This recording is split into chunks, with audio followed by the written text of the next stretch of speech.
respecter les décisions de justice, quelles qu'elles soient. Est-ce que ça veut dire que, on sait que vous êtes, vous allez me démontrer, vous êtes un opérateur économique. Est-ce que si vous arrivez par exemple à la tête du pays et que les magistrats rendent des décisions qui par exemple vont en porte-à-faux avec vos affaires, est-ce que vous allez vraiment respecter ces décisions, M. Hanoufo? Bon, je peux vous dire, après mes études universitaires, je suis un représentant pharmaceutique. Et je peux vous dire, je suis dans un domaine où il y a beaucoup de règles, beaucoup de lois qui vont avec notre... Moi, je parle de mon domaine. Je peux vous dire que moi, j'ai appris à respecter les choses.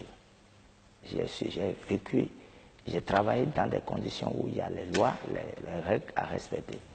Adao Henoho, quand vous parlez de respect des institutions, dites-nous ce que vous proposez, vous, concrètement, dans votre projet de société, pour que ce respect-là soit instauré, désormais. C'est ça que je viens de dire. Je n'ai pas besoin de dire plus que ça. Expliquez davantage à nos compatriotes, pour qu'ils comprennent. J'ai déjà dit la liberté de fonctionner, les moyens pour fonctionner. Parce que le tout ne suffit pas de créer une institution et de ne pas lui permettre d'avoir la liberté de fonctionner, les moyens de fonctionner. Vous avez parlé tout à l'heure du COSLEPI qui n'a pas vite démarré la distribution des cartes d'électeurs. Si vous êtes élu président de la République demain, que comptez-vous faire dans ce sens pour améliorer le processus?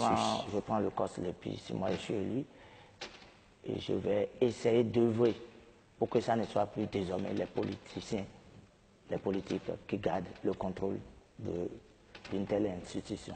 Vous avez, pendant longtemps, à l'Assemblée nationale, vous êtes député.